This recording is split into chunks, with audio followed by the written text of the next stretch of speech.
শুরুতেই আমরা যদি কাউকে মারপিট করি এটা সমাধান না। আমরা সর্বোচ্চ ধৈর্য ধরে আমরা কাজ করছি। আমরা আইন শৃঙ্খলা রক্ষা করার জন্য যা করা প্রয়োজন আমরা সেইভাবে পুলিশ কমিশনারের নেতৃত্বে আমরা কাজ করে যাচ্ছি। আমরা তো কখনোই বলি নাই যে ছাত্রদেরকে আমরা লাঠিচার্জ করবো বা মারবো, এই ধরনের কোনো কথা আমাদের কোনো সদস্য বলেছে বলে আমার মনে পড়ে না।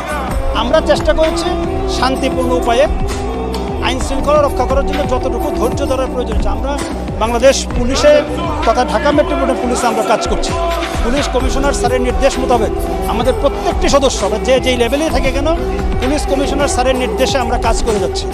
আইন শৃঙ্খলা রক্ষা করার জন্য যা করা প্রয়োজন আমরা সেইখানে তাই করছি।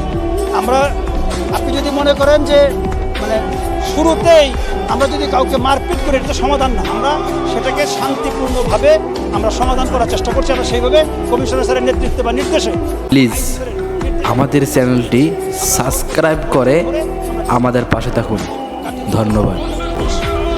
তো আমরা চেষ্টা করছি। আমাদের ট্রাফিক ডিভিশন কষ্ট হচ্ছে, আমাদের পুলিশে যারা ট্রাফিক ডিভিশনে কাজ করছে তাদের অসংখ্য কষ্ট হচ্ছে, অত্যন্ত কষ্ট হচ্ছে। তারা ধৈর্য ধরে এই যে যানজটের সৃষ্টি হয়েছে সেটি কীভাবে নিরসন করা যায়, জনগণকে কীভাবে একটু স্বস্তি দেওয়া যায়, আমরা পুলিশ কিন্তু সর্বোচ্চ ধৈর্য ধরে আমাদের ট্রাফিক ডিভিশনের পুলিশরা কাজ করে যাচ্ছে। পাশাপাশি যারা আমাদের আইন শৃঙ্খলা রক্ষার কাজে যারা নিয়োজিত তারাও কিন্তু সর্বোচ্চ সংযম প্রদর্শন করে কোনো ধরনের সংঘাত যেন না হয় সেই পরিবেশ উন্মুক্ত রেখে আমরা চেষ্টা করছি শান্তিপূর্ণভাবে সব কিছু করে দেওয়ার জন্য। আমরা আইন শৃঙ্খলা রক্ষা করার জন্য যা করা প্রয়োজন আমরা সেইভাবে পুলিশ কমিশনারের নেতৃত্বে আমরা কাজ করে যাচ্ছি।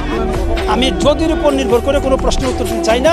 আমরা দেখি আমাদের ঊর্ধ্বতন কর্তৃপক্ষ রয়েছে, সর্বোপরি আমাদের আইজি স্যার রয়েছেন, পুলিশ কমিশনার রয়েছেন, আমরা কাজ করে যাচ্ছি।